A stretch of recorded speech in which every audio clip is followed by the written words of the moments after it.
Es un gozo y una alegría poder compartir nuevamente y estar juntos para estudiar el santo libro de nuestro Dios. Yo sé que hemos orado, acabamos de orar, pero si ustedes me permiten, me encomiendo en las manos del Señor antes de abrir su santo libro.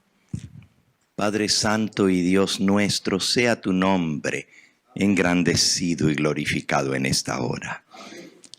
Acudimos a ti, Señor, reclamando la promesa que donde están dos o tres reunidos en tu nombre, tú estarás en medio de ellos. Y te pedimos que tu Espíritu Santo sea quien nos ministre en esta hora, que podamos escuchar tu voz y estar dispuestos a ponerla por obra. Tú conoces las necesidades de cada uno de los que estamos aquí. Sé propicio y danos a cada uno según la medida de fe que hay en nuestro corazón, no solo lo que te pedimos, pero mejor aún lo que tú crees que es para tu gloria y para nuestro bienestar presente y eterno.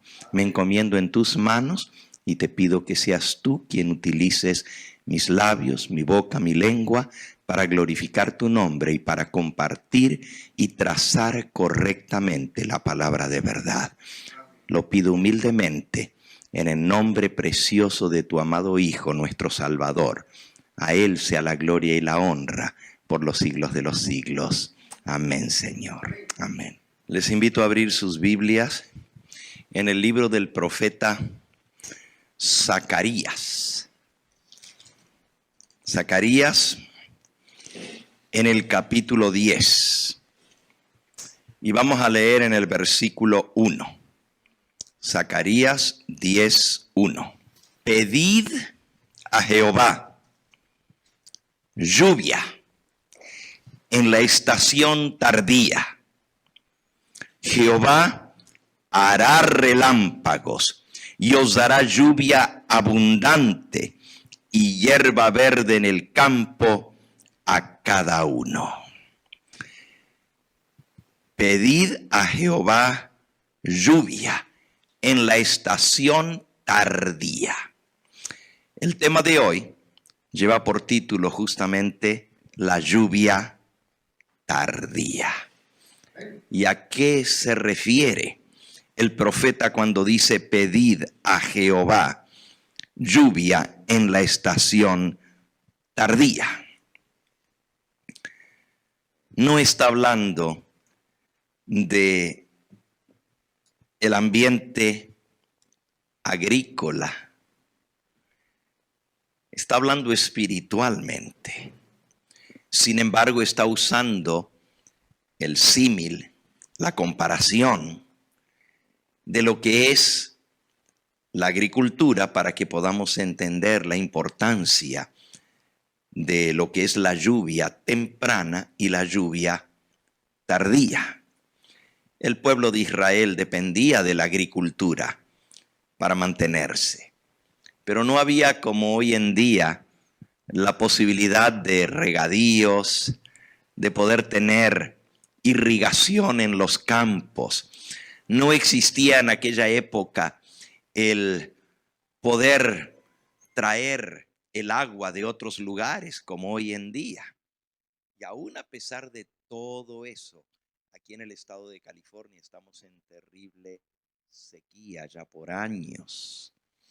Si no fuera porque el agua se trae para regar los valles fértiles aquí por la zona de Bakersfield hacia el norte, el Valle de San Joaquín, que es, por así decirlo, la canasta de la mitad de este país. De aquí, de California, sale las frutas y las verduras para gran parte del país.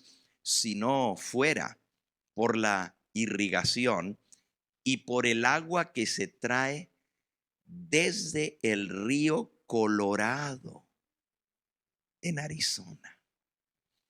El agua es preciosa, especialmente para los lugares que son áridos y secos, como es el estado de California y varios de los estados del sur, Arizona, pues el nombre lo dice, Arizona, zona árida quiere decir. Y California, forno, quiere decir horno, y Cali, caliente. Horno caliente, California, y Arizona, zona fría, zona árida, ¿verdad? Si no fuera porque el agua es traída y ese agua no solamente alcanza todo el estado de California, el río, también esa agua va para México. Y toda Tijuana no podría subsistir sin los acueductos que traen el río, el agua desde el río Colorado. Pero en aquella época, cuando el profeta escribió, pedid a Jehová lluvia en la estación tardía, no existían esas posibilidades de hacer que el agua viniera de lejos o de irrigar o tener cañerías.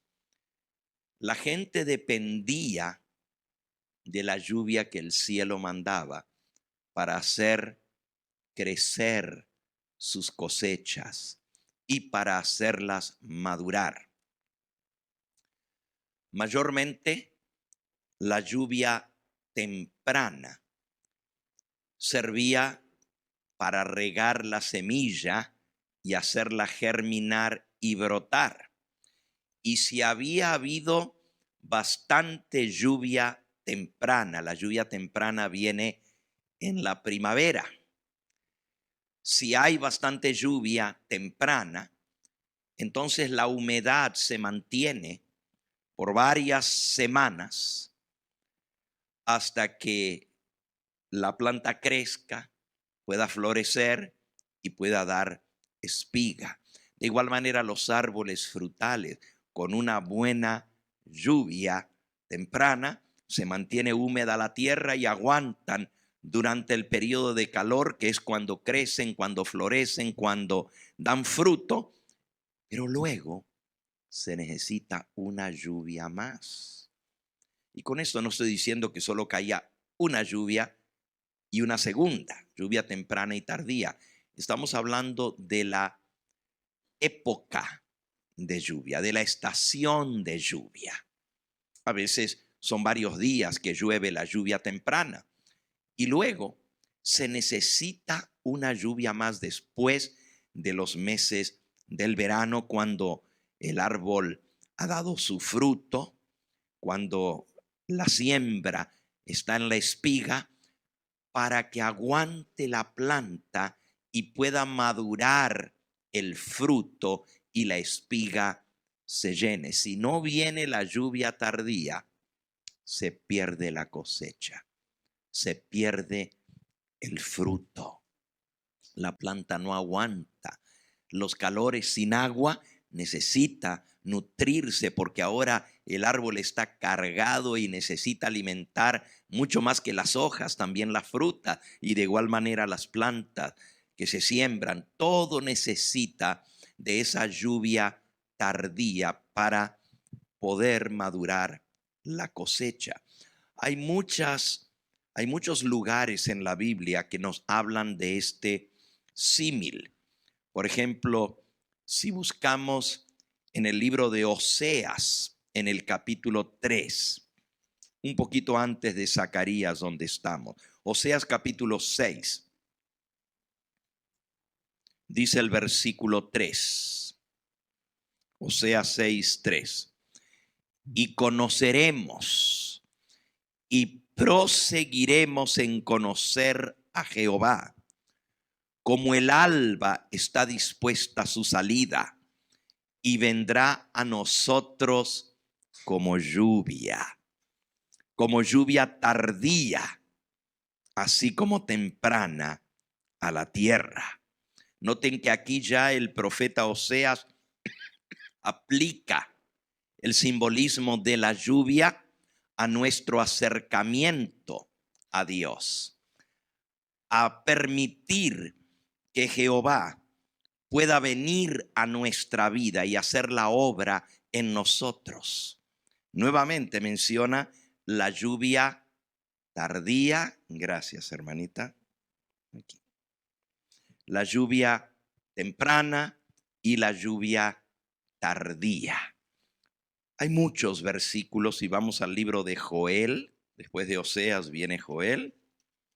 En el capítulo 2 y en el versículo 23 dice: vosotros también, hijos de Sión, alegraos y gozaos en Jehová vuestro Dios, porque os ha dado la primera lluvia a su tiempo, y hará descender sobre vosotros lluvia temprana y tardía como al principio. Nuevamente el mismo símbolo: lluvia temprana y la lluvia tardía. Pero ¿a qué se refiere que Jehová va a hacer descender sobre nosotros, sobre su pueblo, lluvia a su tiempo? La primera lluvia, la lluvia temprana, y luego la lluvia tardía. ¿De qué está hablando? ¿A qué se refiere? ¿Qué es esa lluvia que va a descender sobre el pueblo de Dios? El versículo 28 nos dice qué es lo que va a ser derramado como lluvia sobre su pueblo. Dice: y después de esto derramaré, ¿qué cosa? Mi espíritu sobre toda carne. ¿Qué es lo que Dios va a derramar como lluvia sobre su pueblo? Su Espíritu Santo.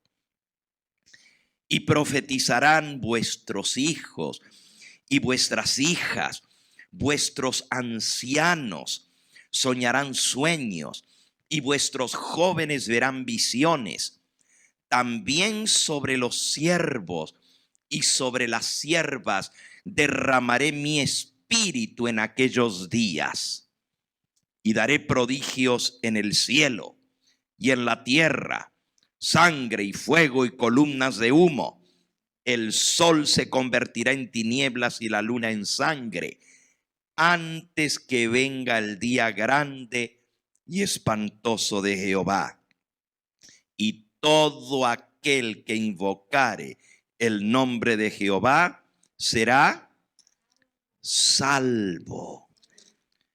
Porque en el monte de Sión y en Jerusalén habrá salvación, como ha dicho Jehová, y entre el remanente al cual él habrá llamado. Anoche hablábamos del remanente, ¿verdad?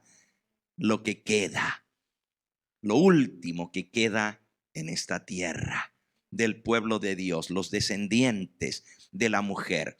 Y dice que Dios, a ese remanente que él habrá llamado, va a ser el que va a recibir el Espíritu Santo y el que va a dar el mensaje final. Anoche hablábamos de ese cuarto ángel, ¿verdad?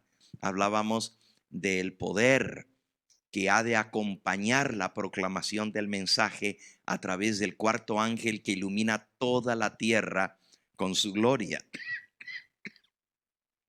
Y vimos que los ángeles son símbolos ¿de qué? Anoche. ¿Se acuerdan de qué son símbolos los ángeles? ¿Se ven los ángeles andar por el cielo?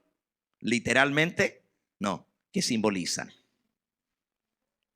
El pueblo que da el mensaje. Son los mensajeros del Señor. Y así el cuarto ángel representa al pueblo remanente, los últimos que van a dar el último mensaje de amonestación.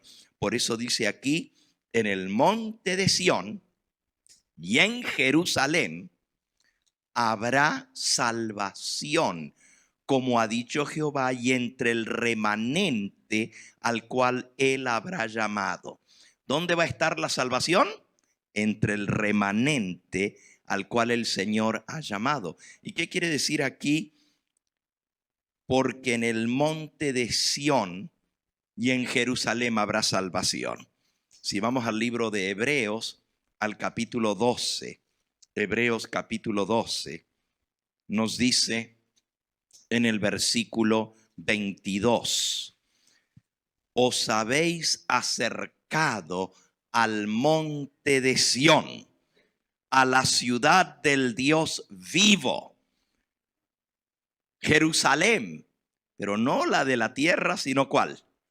La celestial, a la compañía de muchos millares de ángeles, a la congregación de los primogénitos que están inscritos en los cielos, a Dios el juez de todos y a los espíritus de los justos hechos perfectos, a Jesús el mediador del nuevo pacto y a la sangre rociada que habla mejor que la de Abel. Mirad que no desechéis al que habla, porque si no escaparon aquellos que desecharon al que los amonestaba en la tierra, mucho menos nosotros si desecháramos al que amonesta desde los cielos. Así que aquí Jerusalén no es la terrenal, sino la celestial. El monte de Sión no es el monte de Sión aquí en la tierra, sino el monte de Sión en el cual está el templo del Todopoderoso. Y desde allí hay salvación. Porque en el templo del Todopoderoso, en el monte de Sión, es donde Cristo ministra por nosotros y nos habla desde allí, nos amonesta desde allí. Entonces la salvación viene de Jesús. La salvación es a través del mediador del nuevo pacto y de esa sangre que Él derramó por nosotros y ahora ofrece para el perdón de nuestros pecados en el monte de Sión, en el lugar santísimo. Es interesante que este derramamiento de la lluvia tardía tiene relación directa con el ministerio de Cristo en el santuario celestial, al igual que la lluvia temprana tiene relación con el ministerio de Cristo en el santuario celestial. Déjenme leerles aquí en el libro Eventos de los Últimos Días. Hay un capítulo entero, el capítulo 13, titulado La lluvia tardía. La lluvia tardía. Dice así: en el cercano oriente, refiriéndose a Palestina, Israel, la lluvia temprana cae en el tiempo de la siembra. Es necesaria para que la semilla germine. Gracias a la influencia de estas lluvias fertilizantes, aparecen los tiernos brotes y crece la planta. La lluvia tardía que cae hacia el fin de la temporada de siembra, de la temporada de labor, madura el grano y lo prepara para la siega. El Señor emplea estos fenómenos naturales para ilustrar la obra del Espíritu Santo. Así que ahora hemos dejado en claro lo que esto significa: la lluvia temprana y la lluvia tardía. Así como la lluvia temprana cae al principio para que germine la semilla, y luego la lluvia tardía para que la cosecha madure, así Dios da el Espíritu Santo para que lleve a cabo a través de sus etapas el proceso de germinación, de crecimiento espiritual y de maduración para el fruto de vida eterna. La maduración del grano representa la terminación de la obra de la gracia de Dios en la vida de cada creyente. Mediante el poder del Espíritu Santo es que se ha de perfeccionar el carácter a la imagen de Cristo. Debemos ser totalmente transformados a la imagen del Señor Jesús. La lluvia tardía que madura la cosecha en la tierra, representa la gracia espiritual que prepara la iglesia para la venida del Hijo del Hombre. Pero a menos que haya caído primero la lluvia temprana, no habrá vida. La hoja verde no aparecerá. No habrá cosecha. A menos que los primeros aguaceros hayan hecho su obra en la tierra para hacer germinar y crecer la planta, de nada serviría la lluvia tardía, porque no habría nada que madurar. Así que las dos son indispensables. Sin la una, no existe la otra. La lluvia tardía no podría perfeccionar ninguna semilla si la obra de la lluvia temprana no hubiera sido hecha. ¿Qué representan estos símiles? Hoy vamos a hablar más a fondo de la lluvia tardía, el derramamiento final del Espíritu Santo. Y quiero que ustedes vean la relación que tiene el tema de esta noche con el de anoche. El de anoche nosotros vimos que la obra de Dios se va a terminar en esta tierra cuando un grupo de hijos de Dios, el remanente que ha de quedar, lleno del Espíritu Santo, va a salir a proclamar el último mensaje. Y Dios va a usar para eso gente que esté consagrada a Él, gente humilde, como aprendimos anoche. Cuando el Espíritu Santo sea derramado sobre ese remanente fiel al Señor, se verá una obra extraordinaria. La tierra va a ser alumbrada con la gloria del Señor. Y en el monte de Sión y en Jerusalén habrá salvación en medio del remanente que Dios ha llamado. Entonces, la relación del tema de anoche y el de esta noche es que para que haya esa proclamación final que anoche aprendimos, se llama el fuerte clamor. El ángel de Apocalipsis 18 que ilumina la tierra con su gloria, tiene primero que venir el derramamiento de la lluvia tardía, porque este es el que va a madurar el grano para la cosecha divina.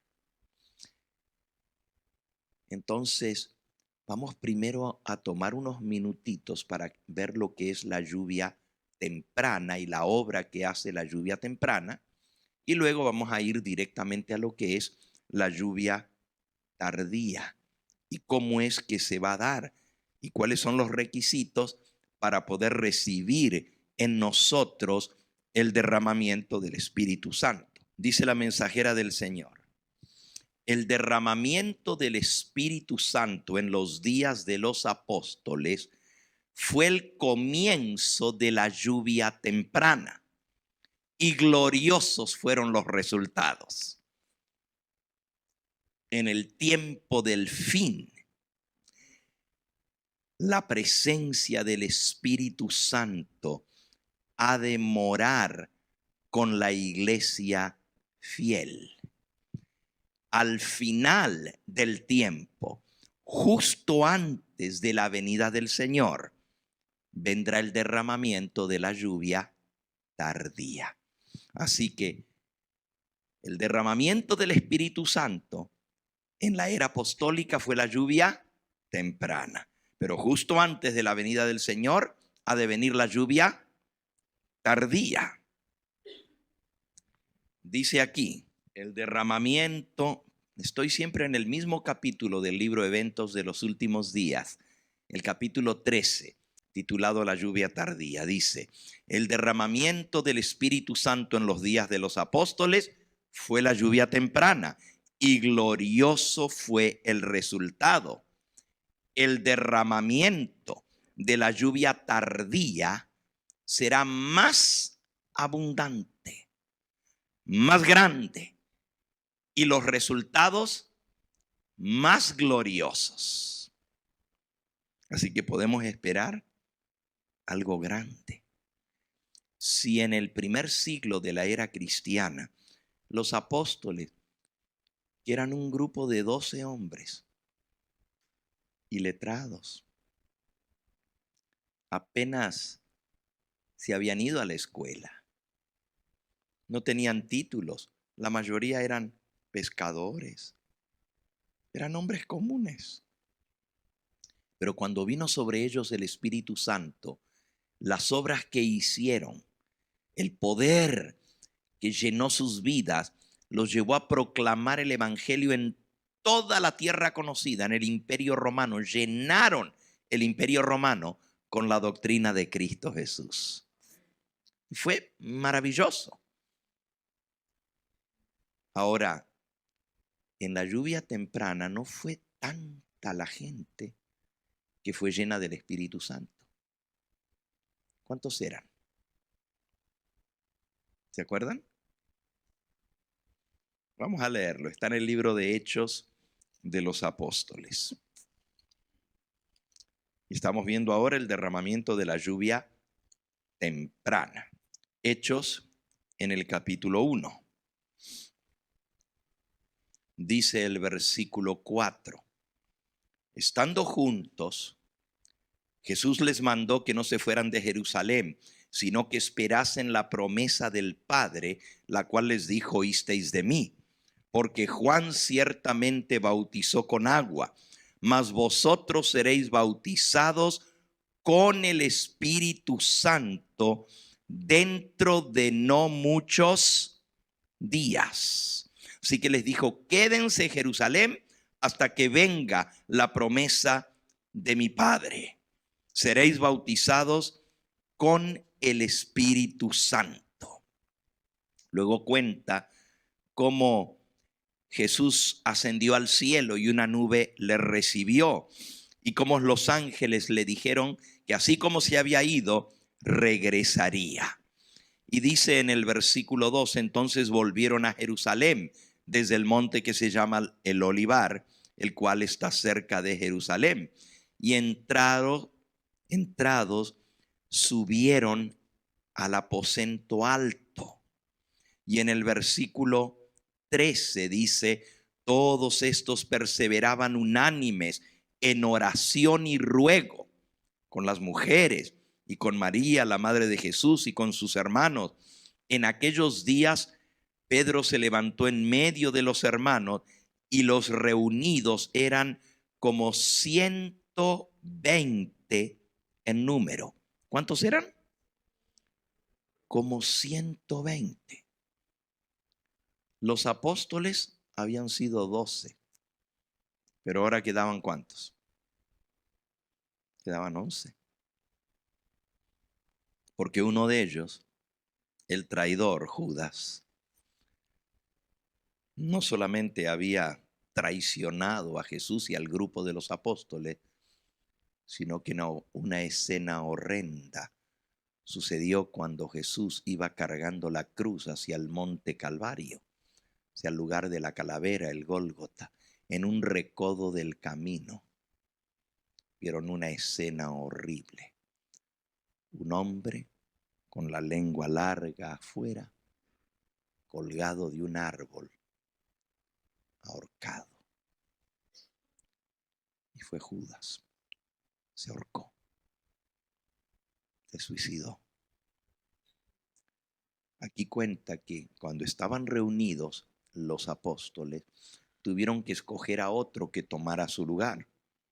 Dice el versículo 15, en aquellos días Pedro se levantó en medio de los hermanos, y los reunidos eran como 120 en número, y dijo: varones hermanos, era necesario que se cumpliese la escritura en que el Espíritu Santo habló antes por boca de David acerca de Judas, que fue guía de los que prendieron a Jesús, y era contado con nosotros y tenía parte en este ministerio. Este pues con el salario de su iniquidad adquirió un campo, y cayendo de cabeza se reventó por la mitad, y todas sus entrañas se derramaron, y fue notorio a todos los habitantes de Jerusalén.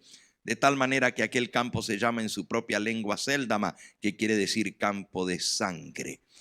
Porque está escrito en el libro de los Salmos, sea hecha desierta su habitación y no haya quien more en ella, y tome otro su oficio. Es pues necesario que de estos hombres que han estado juntos con nosotros todo el tiempo que el Señor Jesús entraba y salía entre nosotros, comenzando desde el bautismo de Juan hasta que fue recibido arriba, uno se ha hecho testigo con nosotros de su resurrección. Así que tuvieron que escoger a uno para que tomara el oficio de Judas, que era parte del ministerio de Cristo.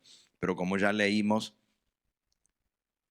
se reventó, sus entrañas quedaron tiradas fuera. Terrible, terrible escena y presentimiento para aquellos que, habiendo conocido el camino de la verdad y habiendo sido parte del pueblo de Dios y habiendo sido llamados para el ministerio, traicionen al Señor Jesús. Triste será el fin de los tales, representado por Judas. Después que escogieron a otro, entonces quedaron en Jerusalén y dice que perseveraban unánimes en oración y en ruego, tal como Jesús les había mandado. Quédense en Jerusalén hasta que venga sobre vosotros la promesa de mi Padre, la cual oísteis de mí, porque Juan bautizó en agua para arrepentimiento, pero vosotros seréis bautizados con el Espíritu Santo dentro de no muchos días. Y así quedaron orando, como Jesús les había mandado.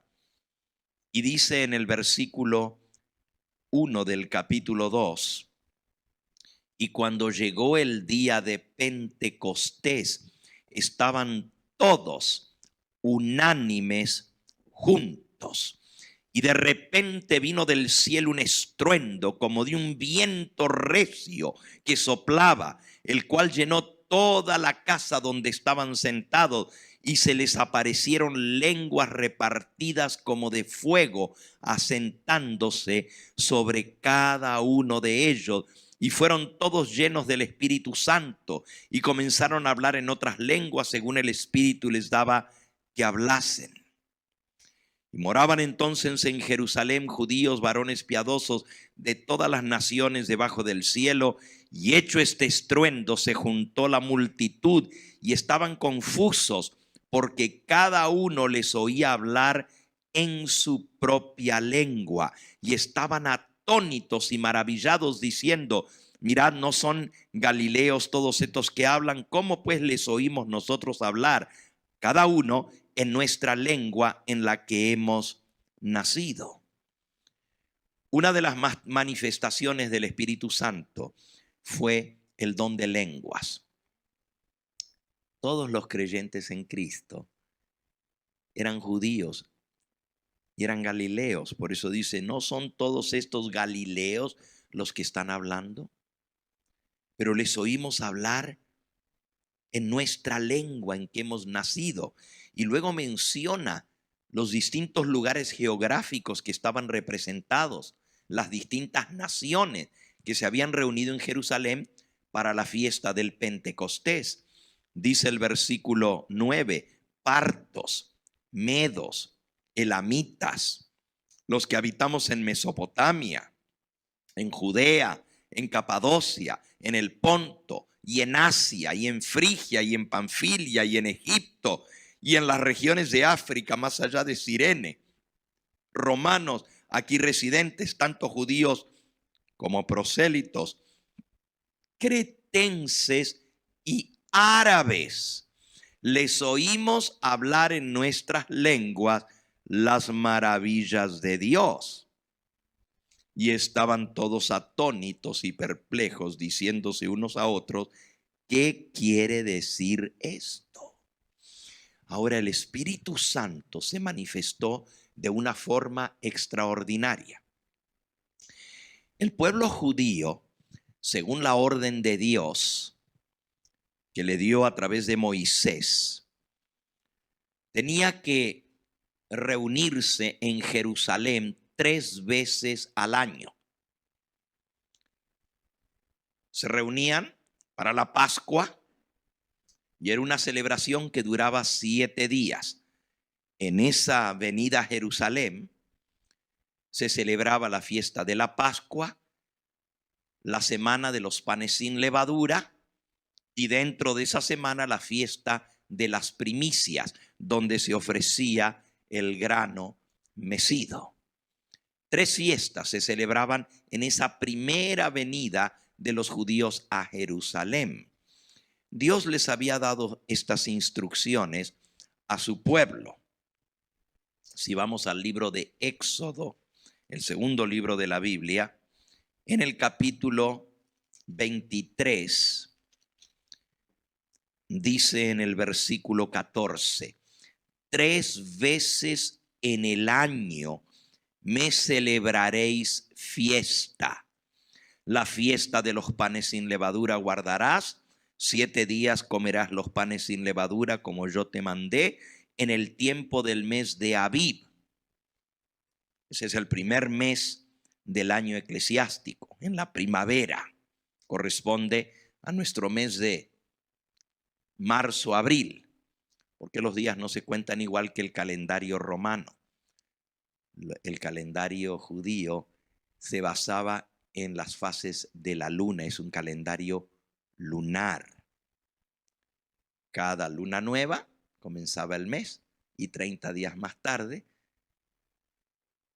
pues era otra vez luna nueva y comenzaba el próximo mes.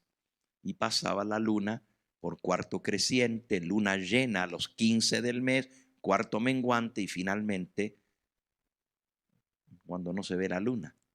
No hay luna en el cielo porque está totalmente cubierta. Y luego cuando se comienza a ver la primera rayita a un lado de la luna, es el primer día del nuevo mes. Hoy en día los meses son arbitrarios, los días comienzan pues en cualquier fase de la luna, pero en aquella época se contaba los meses por la luna. Y así, al comienzo de la primavera con la luna nueva, pero comenzaba el primer mes, pero al 14 de ese mes era la fiesta de la Pascua y del 15 al 21, luna llena, hasta el 21 se celebraba la fiesta de los 7 días de los panes sin levadura. Esa era la primera vez que todo el pueblo tenía que asistir a Jerusalén, no importa dónde estuvieran. Y si ustedes notan, venían donde estaban los judíos esparcidos por todas las naciones de la tierra, tenían que venir a Jerusalén a celebrar la Pascua. Eran 3 veces al año. La segunda se llamaba la fiesta de los primeros frutos, versículo 16, que hubiere sembrado en el campo, y la fiesta de la cosecha a la salida del año, cuando hayas recogido los frutos de tus labores del campo. Versículo 17, 3 veces en el año se presentará todo varón delante de Jehová. Así que 3 veces al año venían. La primera vez era para la Pascua. Se celebraba la Pascua, los 7 días de los panes sin levadura y las primicias. Luego tenían que regresar para la fiesta de la siega o los primeros frutos del campo. Se llamaba también Pentecostés, porque sucedía 50 días más tarde de la fiesta de la Pascua. Y finalmente, al final de todo el periodo de labor en el campo, la fiesta de la cosecha. Y eso era en el 7º mes, del 15 al 22. Eran otra vez otros 7 días de celebración, la fiesta de la cosecha. También se le llamaba cabañas o tabernáculos. Así que así los judíos venían de todas partes. ¿Por qué les cuento esto? Para que entendamos lo que pasó el día de Pentecostés. La fiesta anterior, la Pascua, también había judíos de todas partes. Y fue cuando Cristo fue crucificado. Él murió en el día en que se mataba el Cordero Pascual. El mismo día en que toda la nación judía mataba el Cordero Pascual, Cristo expiró en la cruz del Calvario, porque Él es nuestra Pascua que fue sacrificada por nosotros. Ese día se dieron cosas increíbles en Jerusalén y en toda Judea, como desde las 12 del mediodía hasta las 3 de la tarde, el sol se puso negro como tela de silicio. Hubo oscuridad en toda la tierra cuando Jesús estaba crucificado. Si vamos al libro de San Juan, el Evangelio según San Juan, en el capítulo 19, San Juan capítulo 19, dice el versículo 17, y él cargando su cruz salió al lugar llamado de la calavera, en hebreo Gólgota. Y un poquito más adelante nos dice en el versículo 31, entonces los judíos, por cuanto era la preparación de la Pascua, ese día que él murió, a fin de que los cuerpos no quedasen en la cruz el día de sábado, pues aquel día era de gran solemnidad, rogaron a Pilato que se les quebrasen las piernas y fuesen quitados de allí. A Cristo no le quebraron las piernas porque ya estaba muerto. Ahora, aquí nos dice que era la víspera o era el día de la preparación de la Pascua. Si vamos ahora a San Mateo, en el capítulo 27, dice el versículo 45, y desde la hora sexta hubo tinieblas sobre toda la tierra hasta la hora novena. Y cerca de la hora novena, Jesús clamó a gran voz diciendo: Elí, Elí, lama sabactaní. Esto es: Dios mío, ¿por qué me has desamparado? Y al instante, dice, muy enseguidita después, Jesús murió. Versículo 50. Mas Jesús, habiendo otra vez clamado a gran voz, entregó el espíritu. Y aquí el velo del templo se rasgó en dos, de arriba abajo, y la tierra tembló, y las rocas se partieron, y se abrieron los sepulcros, y muchos cuerpos de santos que habían dormido se levantaron, y saliendo de los sepulcros después de la resurrección de él, vinieron a la santa ciudad y aparecieron a muchos. Miren qué eventos tan impresionantes se dieron ese día en que Cristo murió, ese viernes, el día de la preparación de la Pascua, un 14 de Nisan. Primero, desde las horas sexta, que son las 12 del mediodía, hasta la hora novena, que son las 3 de la tarde, hubo tinieblas en toda la tierra. El sol se puso negro y no era un eclipse, fue algo sobrenatural. A las 3 de la tarde Jesús exclamó a gran voz y entregó su espíritu. Padre, en tus manos encomiendo mi espíritu. Y en el momento en que él agachó la cabeza y expiró, cuando él gritó: consumado es, y expiró, en ese momento hubo un terrible sacudón de tierra, un terremoto formidable. Las montañas temblaron. El mismo monte de la calavera, donde Cristo había sido crucificado, tembló de una manera tal que se partieron las rocas. Por cierto, el lugar donde Cristo fue crucificado, el monte de la calavera, existe hasta el día de hoy, así se llama todavía, el monte de la calavera. ¿Saben por qué? La Biblia dice que estaba fuera del muro, donde Cristo fue crucificado. Si usted se para en el muro de la ciudad de Jerusalén y mira hacia un monte que está al lado norte de la ciudad, al noreste de la ciudad de Jerusalén, usted puede ver el monte de la calavera y tiene la forma de una calavera, literalmente. Tiene dos cuevas, la montaña es de piedra caliza, de piedra blanca, el color de una calavera. Pero tiene dos cuevas, dos cavernas que forman como que fuera la cuenca de los ojos, y luego tiene una protuberación en la piedra que parece la nariz, y entonces en la parte de abajo tiene también otro hueco que parece como la boca. Literalmente usted lo mira, y yo tengo fotos, estuve el año pasado allá, y se ve la foto. En la foto usted puede ver que es como un monte de una calavera. Pero ese lugar donde Cristo fue crucificado era un cementerio.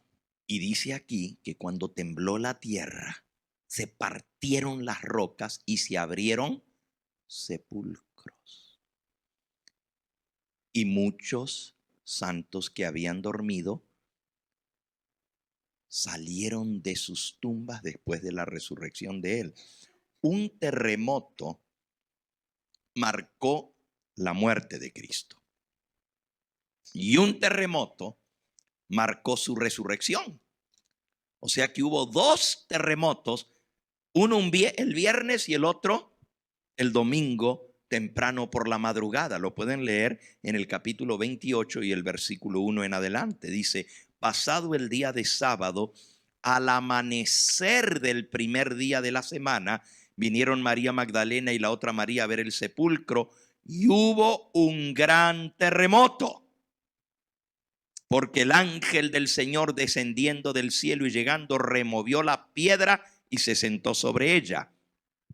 Su aspecto era como un relámpago, su vestido blanco como la nieve, y de miedo de él los guardias temblaron y se quedaron como muertos. Mas el ángel respondiendo dijo a las mujeres: no temáis vosotras, porque yo sé que buscáis a Jesús, el que fue crucificado. No está aquí, pues ha resucitado, como dijo. Venid y ved el lugar donde fue puesto el Señor, e id pronto y decidle a sus discípulos que ha resucitado de los muertos, y aquí que va delante de vosotros a Galilea, allí le veréis. He aquí os lo he dicho. Y ellas, saliendo del sepulcro con temor y gran gozo, fueron corriendo a dar las nuevas a sus discípulos. Y mientras iban a dar las nuevas a los discípulos, he aquí Jesús les salió al encuentro diciendo: salve. Y ellas, acercándose, abrazaron sus pies y le adoraron. Entonces Jesús les dijo: no temáis, id, dar las nuevas a mis hermanos para que vayan a Galilea y allí me verán. Así que un terremoto marcó la muerte de Cristo, y un terremoto marcó su resurrección. No crean que esto pasó desapercibido. La ciudad de Jerusalén estaba llena de gente. Recuerden, 3 veces al año venía la gente a Jerusalén para las 3 ocasiones de las fiestas que celebraban. Y en la fiesta de la Pascua había no más varones, porque se exigía que los varones fueran los que se presentaran ante el templo, varones arriba de 12 años de edad. En el año en que Cristo murió, que sucedieron estas cosas, un terremoto, y hubo que el cielo se puso negro y el sol se oscureció. Había más de 1,5 millones de judíos reunidos en Jerusalén. Varones, pero no venían solos, venían con sus mujeres, venían con sus niños. Había una cantidad tremenda de gente en Jerusalén. Todos fueron testigos de la oscuridad. Desde las 12 del mediodía hasta las 3 de la tarde se puso oscuro, negro, como tela de silicio. Esa noche era luna llena, porque justamente era la Pascua y la Pascua es luna llena. Y esa noche la luna se miraba como sangre y se veían como columnas de nubes que parecían como fuego y como humo en el cielo. Fue un espectáculo increíble. La gente estaba aterrorizada. Un terremoto. Luego a las 12 del mediodía se hace totalmente oscuro hasta las 3 de la tarde. A las 3 de la tarde un terremoto. Y luego a la puesta del sol se ven como llamaradas, como columnas de fuego y humo, todo alrededor de Jerusalén. Volvamos por un momentito al libro de Joel. Al libro de Joel, capítulo 2. Y daré prodigios en el cielo y en la tierra, sangre, fuego y columnas de humo.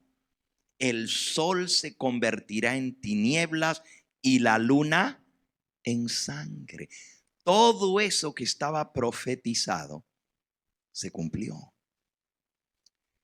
Ahora la gente volvió a todos los lugares de donde venían contando lo que habían visto en Jerusalén, lo espantoso que había sido el terremoto, no uno, sino dos terremotos. Uno el viernes a las 3 de la tarde y el otro el domingo en la madrugada, casi a la salida del sol. Iban contando todo lo que se había visto, espantoso, terrible. Ahora regresan para Pentecostés 50 días más tarde y a la misma hora que están reunidos, porque en la fiesta del Pentecostés se reunían en el templo a las 9 de la mañana para ofrecer el nuevo grano a Jehová. Era la fiesta del Pentecostés, o la fiesta, como leímos en Éxodo 23, la fiesta de la siega, donde se presentaba el grano a Jehová para el Pentecostés. Esta no es la de las primicias. La de las primicias sucedía en la fiesta de los 7 días de los panes sin levadura. Esta es la fiesta del nuevo grano. Las primicias es lo primero, ya luego después van, recogen la cosecha y ya luego traen para ofrecerle a Jehová ese grano en la fiesta del Pentecostés. Ahora la gente está reunida en el templo, otra vez, millones de personas. Solamente hay un lugar en todo Jerusalén que podía agrupar a tanta gente. El rey David había preparado el lugar para la construcción del templo. Él no pudo construirlo, lo construyó Salomón. Pero David había hecho una emplanada, una mesa, una meseta, un monte que se llama el Monte de Sión. Lo había hecho cortar y había rellenado, hizo muros alrededor y rellenó todo eso para hacer una inmensa meseta, como quien dice la mesa de Otay, allá donde está el aeropuerto, alto el monte, pero todo plano. Ese es el único lugar donde se podía reunir toda la gente, porque Jerusalén está llena de montañas, pero ahí había una planicie frente al templo y la gente venía a adorar frente al templo. Y el día de Pentecostés están reunidos a las 9 de la mañana, la hora exacta en que están en el templo reunidos para ofrecer el grano a Jehová. Si volvemos al libro de Hechos, dice que después de que se hizo este estruendo, dice el versículo 14, Pedro, poniéndose en pie con los 11, alzó la voz y les habló diciendo: varones judíos, todos los que habitáis en Jerusalén, esto os sea notorio, oíd mis palabras, porque estos no están ebrios como algunos de ustedes suponen, puesto que es la hora tercera del día. La hora tercera del día son las 9 de la mañana. Mas esto es lo dicho por el profeta Joel. En los postreros días, dice Dios, derramaré mi espíritu sobre toda carne. Vuestros hijos y vuestras hijas profetizarán. Vuestros jóvenes verán visiones, vuestros ancianos soñarán sueños, y de cierto sobre mis siervos y sobre mi sierva, en aquellos días derramaré mi espíritu y profetizarán, y daré prodigios arriba en el cielo y señales abajo en la tierra, sangre y fuego y vapor de humo. El sol se convertirá en tinieblas y la luna en sangre, antes que venga el día grande del Señor, grande y manifiesto, y todo aquel que invocar el nombre del Señor será salvo. Fíjense lo que dice Pedro. Hermanos, esto que ustedes ven es el cumplimiento de lo que dijo el profeta Joel, que Dios iba a derramar su Espíritu Santo. Y todo esto, ustedes son testigos que se cumplió. ¿Que no se acuerdan cuando el sol se puso negro y la luna se puso como sangre? ¿Que no se acuerdan de todas las señales que hubo, como fuego y columnas de humo? Todo eso se cumplió, pero Dios había dicho que iba a derramar su espíritu sobre toda carne. Y esto, y ustedes ven, es el cumplimiento de lo que dijo el profeta Joel. Fíjense lo que dice en el versículo 2 y Hechos 2:2. Y de repente vino del cielo un estruendo, como un viento recio que soplaba, el cual llenó toda la casa donde estaban sentados, y se les aparecieron lenguas repartidas como de fuego. Se asentaron sobre cada uno de ellos, y fueron todos llenos del Espíritu Santo. Y comenzaron a hablar en otras lenguas, según el Espíritu les daba que hablase. Moraban entonces en Jerusalén judíos piadosos de todas las naciones bajo el cielo. Y hecho este estruendo, se juntó la multitud. Ahora, quiero que sepan algo ustedes. La explanada del templo, que el rey David había mandado a cortar la cumbre completa y a rellenar, a hacer terraplenes y hacer una explanada para allí arriba construir el templo y el gran lugar donde los judíos se reunían para adorar a Dios, se llamaba el Monte de Sión. Pero el aposento alto, donde los discípulos estaban reunidos, está en la ladera del mismo Monte Sión. Si usted camina bajando un poquito, pero no mucho, yendo por la cresta del monte, baja un poquito la ladera y allí todavía se ve para abajo altísimo, donde está el aposento alto. Por eso se le llamaba el aposento alto, porque si usted se asoma por las ventanas de allí, puede ver allá abajo el valle, puede ver el torrente de Cedrón que pasa allá abajo, un arroyo hasta abajo de todo. Está en el mismo monte de Sión, en la ladera. Es más, desde el templo hasta el aposento alto se puede ir caminando. Está unas 3-4 cuadras por arribita del monte, bajando un poquito la ladera del monte. Cuando sucede este estruendo tan grande, los judíos que estaban en el templo se espantaron. Se adoraba al aire libre a Dios a las 9 de la mañana, porque el edificio del templo solamente entraban los sacerdotes al templo. El pueblo se reunía frente al templo para adorar. Pero como estaban fuera, cuando vino ese estruendo y un viento recio que sacudió, toda la gente se espantó. Aquí dice que fue un estruendo.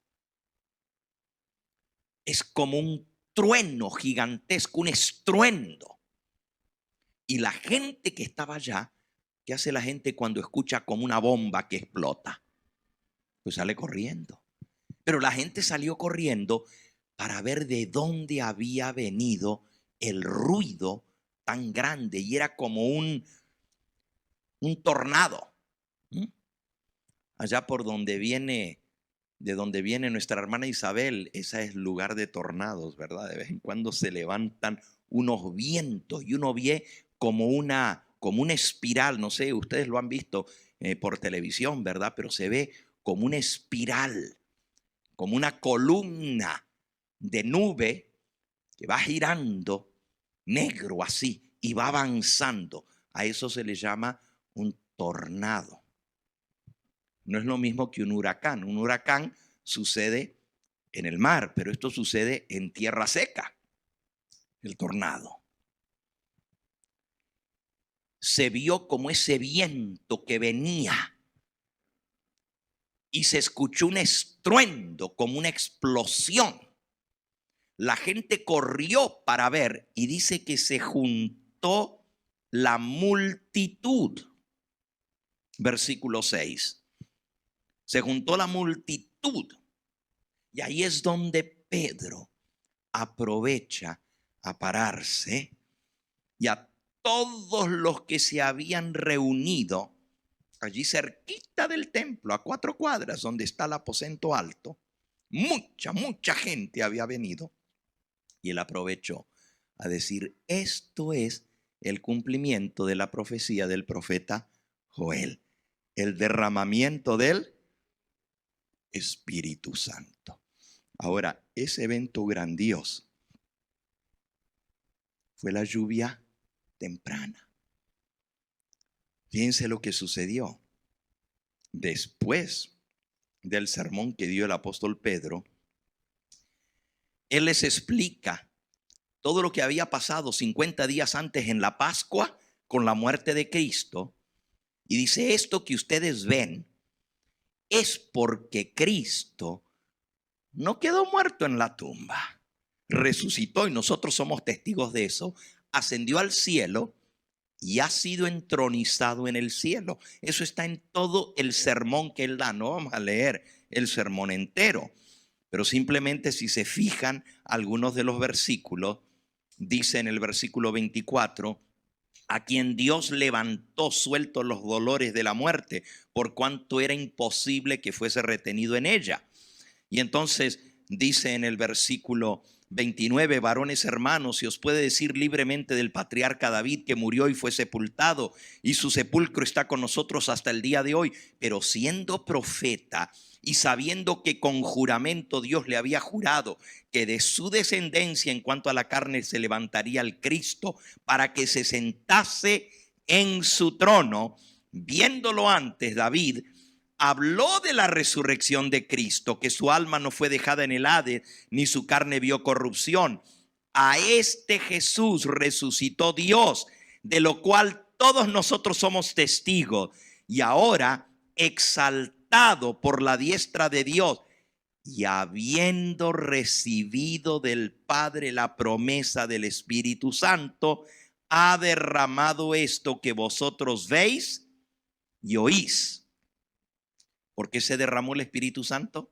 Porque Cristo recibió del Padre la promesa del Espíritu Santo, fue exaltado, fue ensalzado, fue entronizado a la diestra de Dios. Ahí está escrito, dice: David lo dijo, versículo 34. David no subió a los cielos, pero él mismo dijo, dijo el Señor a mi Señor: siéntate a mi diestra, hasta que ponga tus enemigos por estrado de tus pies. Sepa pues ciertísimamente toda la casa de Israel que a este Jesús, a quien vosotros crucificasteis, Dios le ha hecho Señor y Cristo. Al oír esto, se compungieron de corazón y dijeron a Pedro y a los otros apóstoles: varones hermanos, ¿qué haremos? Y Pedro les dijo: arrepentíos y bautícese cada uno de vosotros en el nombre de Jesucristo para perdón de los pecados, y recibiréis el don del Espíritu Santo, porque para vosotros es la promesa, y para vuestros hijos, y para todos los que están lejos, para cuanto el Señor nuestro Dios llamare. Y con estas y muchas otras palabras testificaba y exhortaba diciendo: sed salvos de esta perversa generación. Así que los que recibieron su palabra fueron bautizados. Y se añadieron aquel día como 3,000 personas. Miren ustedes, la lluvia temprana del Espíritu Santo hizo que germinara la semilla que se había sembrado por Cristo por los 3 años y medio que Él estuvo en esta tierra haciendo bienes, haciendo milagros.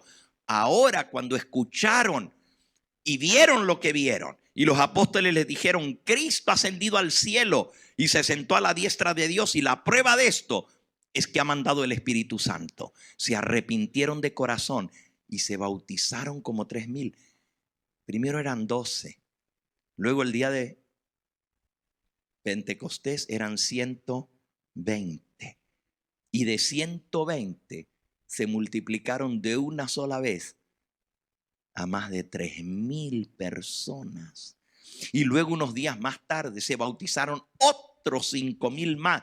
Y comenzó a germinar la semilla por todas partes. El evangelio comenzó a ser predicado. Jesús les había dicho: quedaos en Jerusalén hasta que recibáis la promesa de mi Padre, la cual yo os dije que Él enviaría.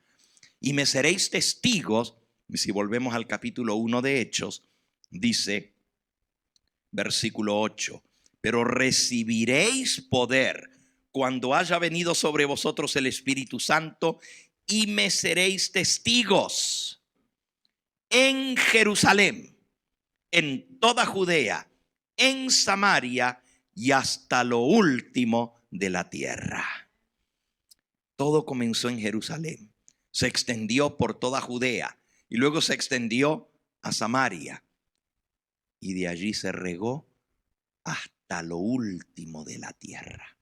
El Espíritu Santo hizo posible que miles y miles de personas aceptaran el evangelio de salvación. Y de Jerusalén y de el monte de Sión hubo salvación para todos los confines de la tierra. Ahora, ¿qué fue realmente lo que sucedió el día de Pentecostés? Nosotros decimos, bueno, fue derramado el Espíritu Santo. Pero Pedro explica que Cristo se sentó a la diestra de Dios y llegó a ser Señor, y llegó a sentarse en el trono de David, como estaba escrito por David. O sea, un descendiente de David se sienta en el trono para reinar para siempre. Yo no sé si ustedes entienden la importancia de esto. Es que Jesús fue hecho rey. Los reyes, cuando eran ungidos como reyes, se les derramaba sobre su cabeza una redoma de aceite. Si ustedes leen la historia del rey Saúl, el primer rey de Israel, vino el profeta Samuel y le derramó un cuerno de aceite sobre su cabeza. Luego, cuando fue ungido el rey David, el que siguió a Saúl, otra vez vino el profeta Samuel y le derramó una redoma de aceite sobre su cabeza que chorreó y lo cubrió todo de aceite, ungiéndolo para ser rey de Israel. Los reyes eran ungidos y Cristo en el cielo fue ungido como rey de reyes y señor de señores. Pero no solo los reyes eran ungidos. ¿Quiénes más eran ungidos con aceite? El sumo sacerdote era ungido con aceite. Y cada vez que moría un sacerdote y otro tomaba lugar, tenía que ser ungido con aceite. simbolizaba el comienzo del ministerio del sumo sacerdote. Ahora, cuando Cristo asciende al cielo, no solamente es ungido como rey, pero también es ungido como sacerdote. Esto lo podemos leer en el libro de Hebreos. Hebreos. Dice en el capítulo 7 y versículo 21. Porque los sacerdotes terrenales, ciertamente sin juramento fueron hechos sacerdotes, pero Cristo, con el juramento del que dijo, juró el Señor y no se arrepentirá: tú eres sacerdote para siempre, según el orden de Melquisedec. Por tanto, Jesús es hecho fiador de un mejor pacto. Los otros sacerdotes llegaron a ser muchos debido a que por la muerte no podían continuar. Pero Jesús, por cuanto permanece para siempre, tiene un sacerdocio inmutable, por el cual puede también salvar perpetuamente a los que por él se acercan a Dios, viviendo siempre para interceder por ellos. Porque el tal sumo sacerdote nos convenía santo, inocente, sin mancha, apartado de los pecadores y hecho más sublime que los cielos. Así que Cristo es ese sacerdote que permanece para siempre, según el orden de Melquisedec. Capítulo 5 del libro a los Hebreos, versículo 6. Como también dice en otro lugar, tú eres sacerdote para siempre, según el orden de Melquisedec. Ahora, los sacerdotes eran ungidos, el sumo sacerdote, y los reyes eran ungidos. Cristo, al ascender al cielo, ahora es ungido como sumo sacerdote para interceder, para dar perdón, para presentarse ante el Padre por los méritos de su sacrificio y así poder perdonar a todos los que confían en él. Entonces hay doble función de Cristo en el cielo. Es ungido como sumo sacerdote y es ungido como rey. A los sumos sacerdotes se los ungía, como ya dije, derramando aceite sobre su cabeza. Si vamos nuevamente, si vamos al libro de Levítico, en el capítulo 8, vemos cómo fue consagrado Aarón, el sumo sacerdote. Dice, habló Jehová a Moisés diciendo, toma a Aarón y a sus hijos con él y las vestiduras y el aceite de la unción. Versículo 3, y reúne toda la congregación a la puerta del tabernáculo de reunión. E hizo Moisés como Jehová le mandó y se reunió la congregación a la puerta del tabernáculo de reunión. Y dijo Moisés a la congregación, esto es lo que Jehová ha mandado hacer. Entonces Moisés hizo acercarse a Aarón y a sus hijos y los lavó con agua y puso sobre él la túnica y le ciñó con el cinto, le vistió después el manto, puso sobre él el éfod y ciñó con el cinto del éfod y lo ajustó con él. Luego le puso encima el pectoral y le puso dentro del mismo los urim y tumim. Después puso la mitra sobre su cabeza y sobre la mitra en la frente puso la lámina de oro, la diadema santa, como Jehová había mandado a Moisés. Y tomó Moisés el aceite de la unción y ungió el tabernáculo y todas las cosas que estaban en él y la santificó. Y roció sobre él el altar 7 veces y ungió el altar y todos los utensilios y la fuente y su base para santificarlos. Versículo 12. Y derramó del aceite de la unción sobre la cabeza de Aarón y lo ungió para santificarlo. Así fue ungido Aarón, el primer sumo sacerdote que Dios estableció para el tabernáculo que Dios mandó levantar en el desierto para ministrar. Él ministraba con sangre de animales. Cristo ministra con su propia sangre en el santuario celestial. Aarón, el sumo sacerdote, fue ungido con aceite y todo el tabernáculo de reunión y todos los utensilios y todo el mobiliario. El altar fue ungido, el lavacro fue ungido, la mesa de los panes, el candelabro, el altar de oro y aún el arca del pacto, todo fue ungido con aceite para dedicarlo a Jehová, para consagrarlo, y así también el sumo sacerdote. Cuando Cristo sube al cielo, se inaugura el santuario celestial y es ungido el santuario y a Jesús como sumo sacerdote en el cielo. Si volvemos al libro de Hebreos, en el capítulo 8 dice: ahora bien, versículo 1, el punto principal de lo que venimos diciendo es que tenemos tal sumo sacerdote, el cual se sentó a la diestra del trono de la majestad en los cielos. Bien, se sentó a la diestra del trono de la majestad en los cielos. La majestad en los cielos es Dios Padre, y Cristo se sienta a la diestra del Padre. Por eso ya leímos que David dijo: siéntate a mi diestra.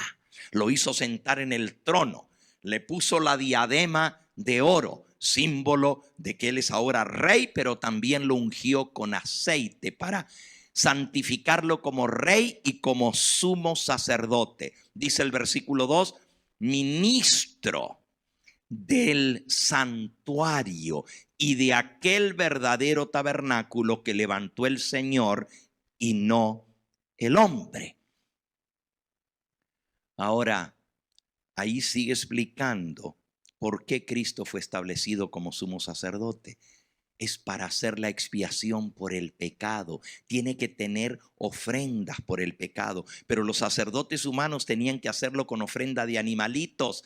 Pero Cristo se presenta por el sacrificio de su propio cuerpo para hacer el perdón de los pecados y ministrar por nosotros ante el Padre. ¿Saben por qué cuento todo esto? Yo les decía que el derramamiento del Espíritu Santo tiene relación con el santuario y con el ministerio de Cristo en el santuario celestial. Y si no entendemos esto, no vamos a entender la totalidad de lo que es la lluvia temprana y la lluvia tardía. Tiene que ver con Jesús y su obra en el santuario celestial.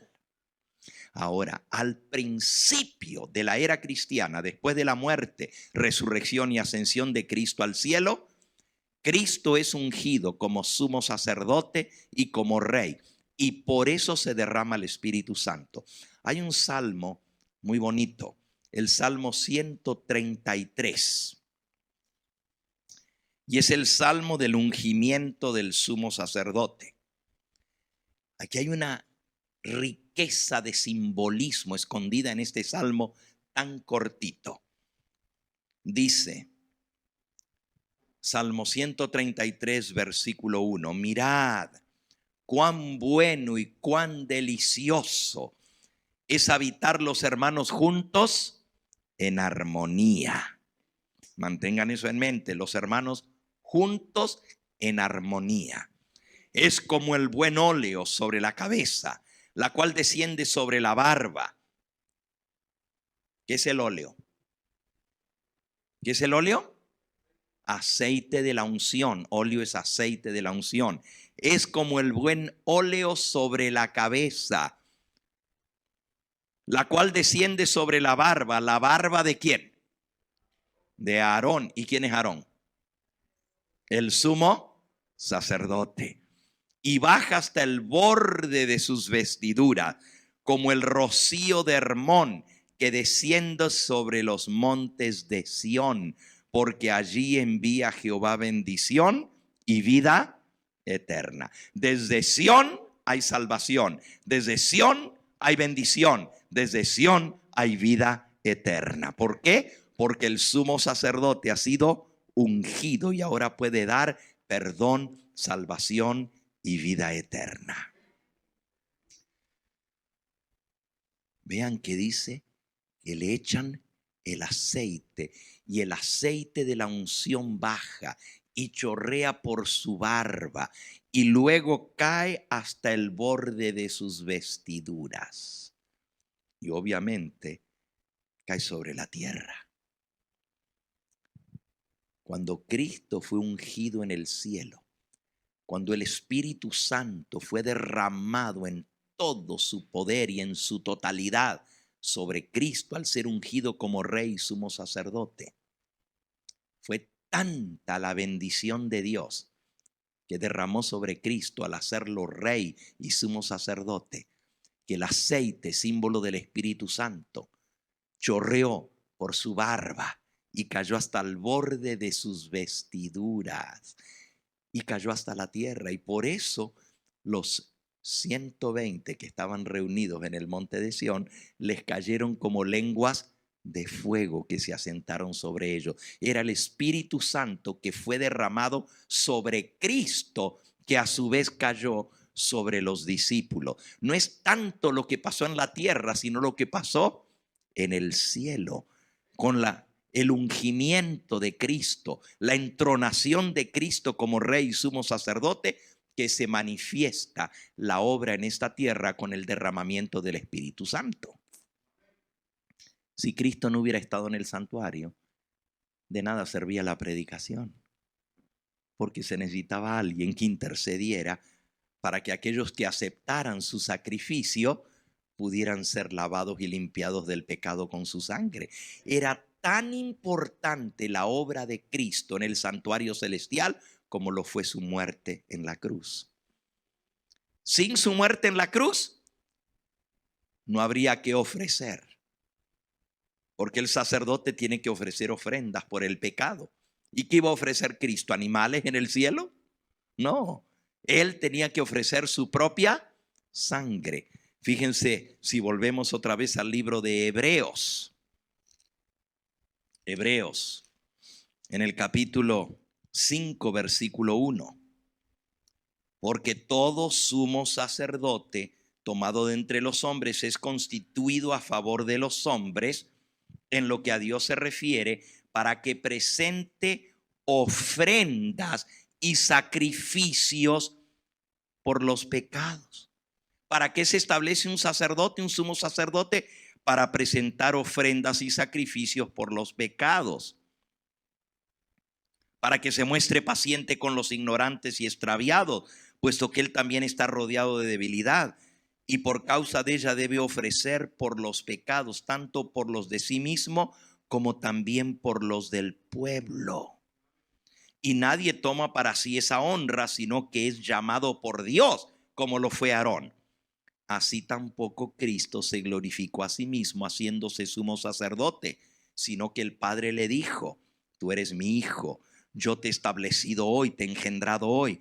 Como también dice en otro lugar: tú eres sacerdote para siempre, según el orden de Melquisedec. Ahora, ya no va a ofrecer sacrificios de animales.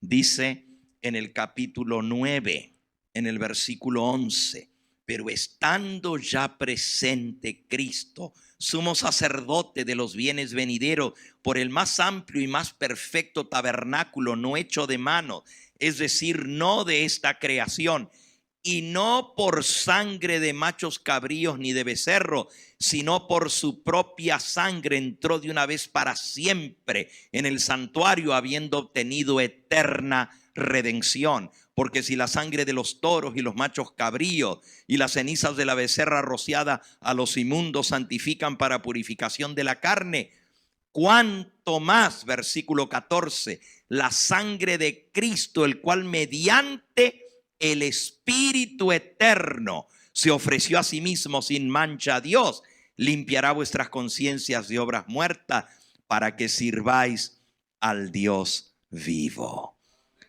Ahora es con la sangre de Cristo y es por la mediación del Espíritu eterno que se logra la redención del hombre. Ahora estamos entendiendo lo que quiere decir la profecía de Joel.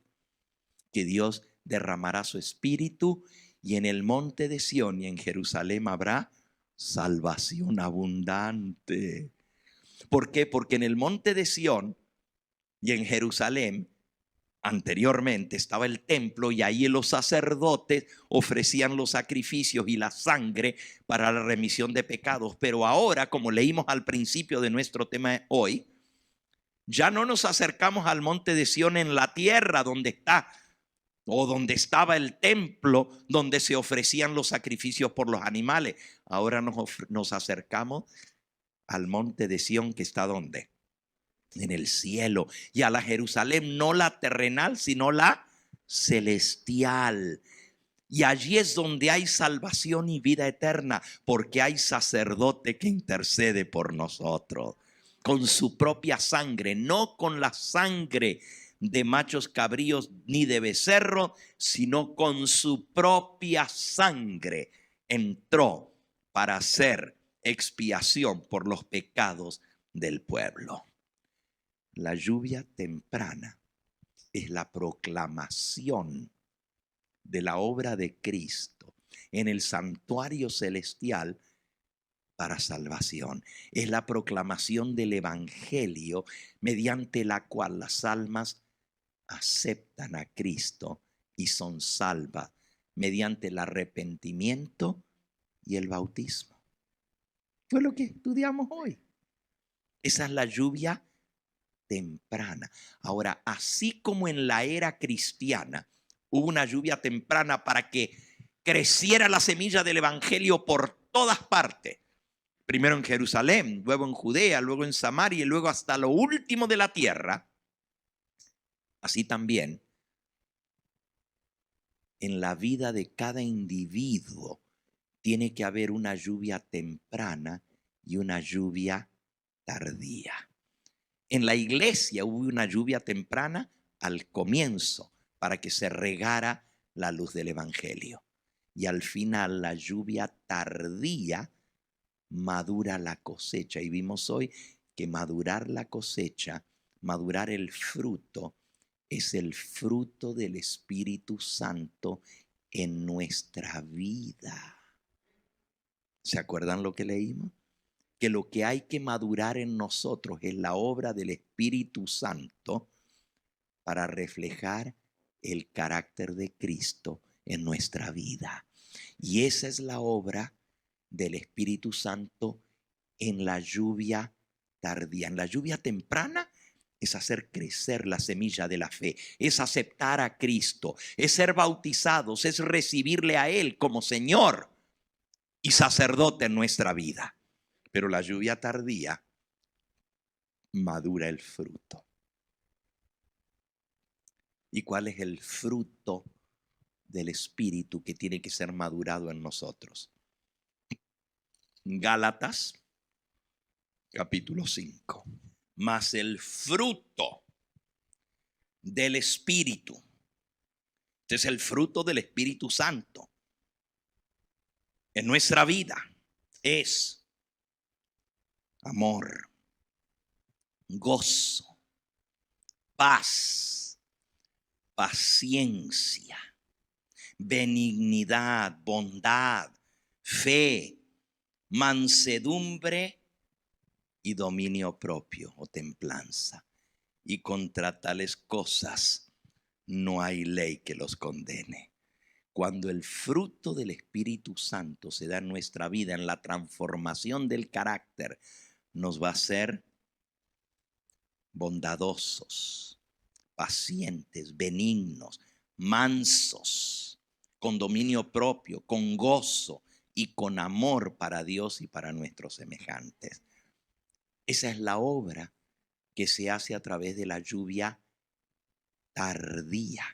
La lluvia temprana nos da la fe para crecer, nos da la fe para creer y nacer y ser bautizados y comenzar la vida cristiana.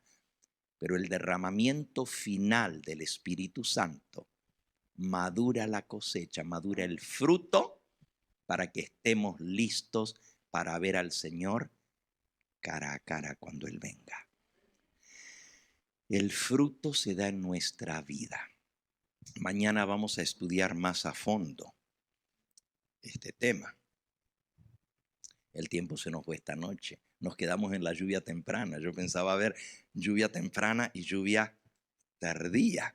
Pero mañana vamos a ver cómo se va a manifestar la lluvia tardía en la iglesia. Recuerden que va a ser con el remanente. No va a ser con todos. Mañana vamos a aprender que cuando esté cayendo la lluvia del Espíritu Santo, muchos no lo van a recibir. Va a estar cayendo en abundancia la lluvia, pero unos se van a quedar sequitos y no los va a mojar. Y otros que están al lado de ellos van a ser llenos del Espíritu Santo y otros no les va a llegar. Va a ser sobre el remanente. Así como en Jerusalén, cuando cayó la lluvia temprana, no todos la recibieron. Había miles, cientos de miles de personas que vieron la crucifixión de Cristo. Vieron las señales sobrenaturales, la oscuridad, la luna roja, el terremoto, los 2 terremotos. Escucharon el testimonio de que había resucitado y hasta vieron a los que habían resucitado, porque la Biblia dice que Cristo no resucitó solo. ¿Se acuerdan? Que leímos hace un momento que el terremoto partió las tumbas, se abrieron los sepulcros y salieron muchos de santos que habían dormido y se aparecieron a muchos en la ciudad, dando testimonio de la resurrección de Cristo. Mucha gente vio esas cosas, pero no todos lo aceptaron. No todos creyeron. Hubo un remanente de toda la nación de Israel, que era el pueblo escogido de Dios. Dios se quedó con un remanente. Un remanente es lo que queda, los fieles. Y mañana vamos a ver cómo se derramó el Espíritu Santo y cómo se va a derramar y cuál va a ser la obra de la lluvia tardía en nuestra vida. Esto tiene que ver con los eventos que se avecinan. ¿Saben ustedes que el que no tenga la obra de la lluvia tardía en su vida no va a estar preparado para el tiempo de angustia y de tribulación que se avecina sobre este mundo? ¿Saben ustedes que todos los habitantes de esta tierra hemos de ser probados? Apocalipsis capítulo 3 y versículo 20. Perdón, Apocalipsis 3, versículo 10. Dice: por cuanto has guardado la palabra de mi paciencia, yo también te guardaré de la hora de prueba que ha de venir sobre el mundo entero para probar a los que moran sobre la tierra. Mi amigo y mi hermano, viene una hora de prueba, viene una hora de terrible angustia y tribulación para probar a todos los moradores de la tierra. Pero para que el Señor nos pueda guardar en esa hora de prueba, tenemos que estar llenos del Espíritu Santo. Los únicos que van a sobrevivir la gran tribulación y van a estar en pie cuando Cristo aparezca son los que hayan completado la obra del Espíritu Santo en sus vidas. Y mañana vamos a ver en qué consiste la obra del Espíritu Santo y cómo prepararnos para recibir el Espíritu Santo. De vuelta un momentito más al capítulo 13, la lluvia tardía. Dice aquí: se me mostró, página 199, que si el pueblo de Dios no hace esfuerzos de su parte, sino que espera el derramamiento del Espíritu Santo que descienda sobre ellos y elimine sus faltas y corrija sus errores, si depende de eso para limpiarse de la inmundicia de la carne y del espíritu y alistarse para participar en el fuerte clamor del tercer ángel, será hallado falto, se quedará sin la lluvia del Espíritu Santo. Si esperamos que venga el Espíritu Santo para limpiarnos de pecado, too late. demasiado tarde. Hay una obra de preparación que tiene que ser hecha. La lluvia tardía o refrigerio de la presencia del Señor, página 190, se derramará para dar poder a la voz fuerte del tercer ángel y preparar a los santos para que puedan subsistir durante el plazo cuando las 7 postreras plagas serán derramadas sobre este mundo, el gran tiempo de angustia. Oí que los revestidos de la armadura proclamaban poderosamente la verdad con fructuosos resultados.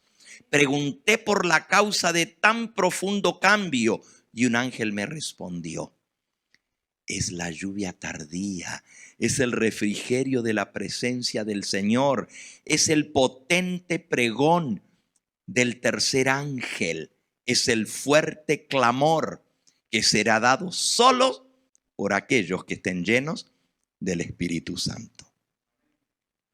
Así que esto tiene una relación con lo que vimos anoche. Anoche vimos el fuerte pregón del mensaje del cuarto ángel, ¿verdad? El fuerte clamor, el ángel que ilumina la tierra con su gloria. Pero para poder ser parte de ese ángel que representa al remanente que va a dar el fuerte pregón, primero tenemos que ser llenos del Espíritu Santo.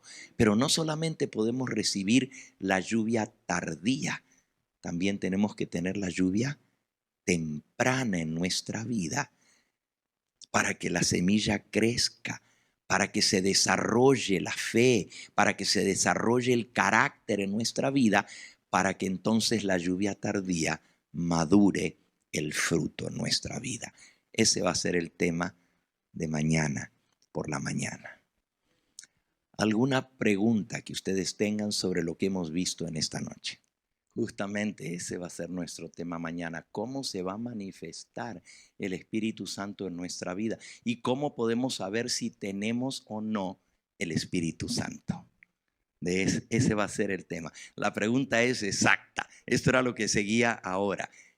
¿Cómo se va a manifestar la obra del Espíritu Santo en nuestra vida para que pueda producirse ese fruto? Amor, paz, amor, gozo, paz, paciencia, benignidad, bondad, mansedumbre y templanza. Esas 9 cosas que son el fruto del Espíritu Santo, ¿cómo se desarrollan en nuestra vida? ¿Cómo pueden llegar a ser una realidad?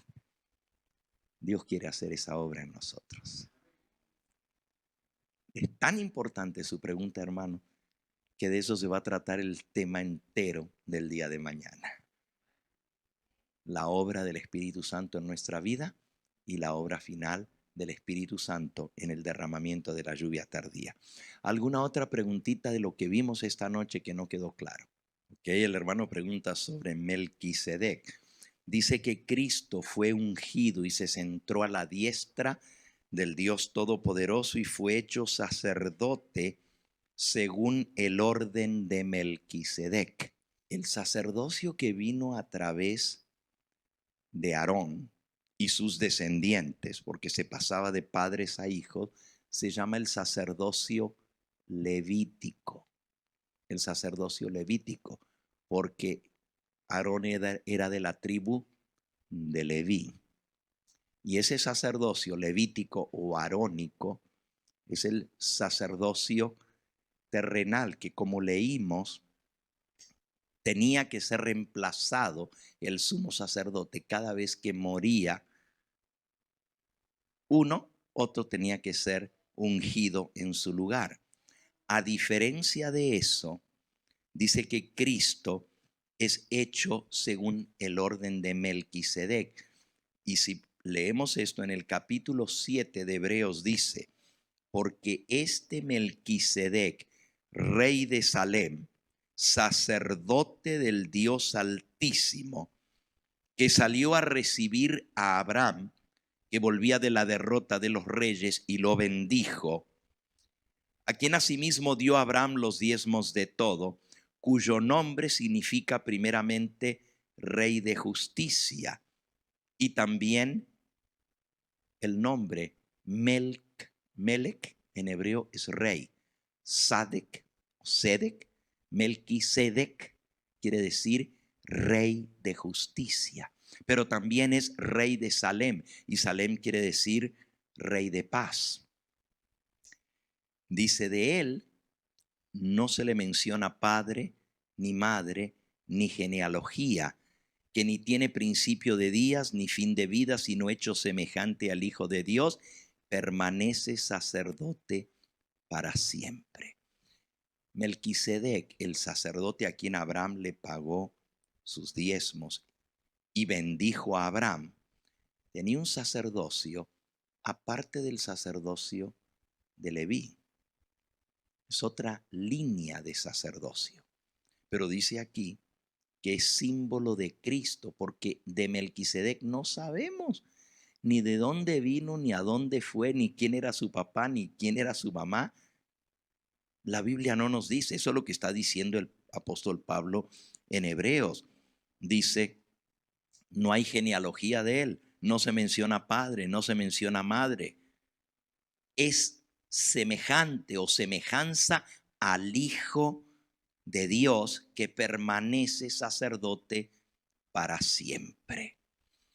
Y entonces sigue explicando cómo si Melquisedec bendijo a Abraham y Abraham le dio los diezmos a él, pero el sacerdocio de Leví viene de Abraham, entonces Melquisedec es superior al sacerdocio levítico, porque el sacerdocio levítico que desciende de Abraham, Abraham más bien fue el que fue bendecido por Melquisedec y no al revés. No fue Abraham que bendijo a Melquisedec, sino Melquisedec bendijo a Abraham. En otras palabras, el sacerdocio es superior al sacerdocio de Leví. El sacerdocio levítico o de Aarón iba a caducar, iba a terminar, porque era solamente hasta que Cristo viniera. Melquisedec, de quien no sabemos, la Biblia no dice, y el apóstol Pablo dice que no hay de él ni genealogía, ni padre, ni madre, ni de dónde viene, ni a dónde va. Es un símbolo del Espíritu Santo. Es un símbolo del sacerdocio eterno de Cristo. Y por eso se lo menciona. ¿Okay? Bien, en esta noche, si no hay ninguna otra pregunta, vamos a terminar aquí. Padre Santo y Dios nuestro, bendito y glorificado sea tu nombre. Gracias por tu palabra, porque entendemos la obra maravillosa de Cristo, nuestro sacerdote, nuestro intercesor. Entendemos que el Espíritu Santo está dado para aquellos que han de ser herederos de salvación. Hemos comprendido en esta noche la importancia del ministerio de Cristo y del derramamiento del Espíritu Santo en nuestra vida para hacer la obra de preparación para un día poder estar contigo por toda la eternidad. Y así como estamos, Señor, de rodillas, humildemente te pedimos que tú nos llenes, que llenes nuestra copa, que satisfagas nuestro ser, que el poder de tu Espíritu Santo pueda venir a nosotros, que nos dé fe para creer, que nos dé confianza para aceptar a Cristo como único y suficiente Salvador, que podamos venir confiados hasta el monte de Sión, hasta la nueva Jerusalén, allá donde está ese templo glorioso donde Cristo ministra por nosotros, donde ofrece los méritos de su sangre para nuestro perdón y salvación.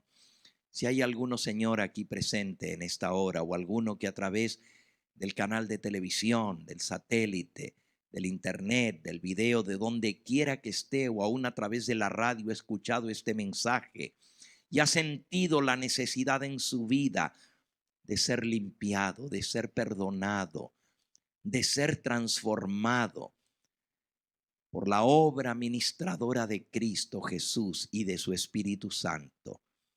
Te pido, Señor, que tú hagas posible que esa obra se manifieste en su vida.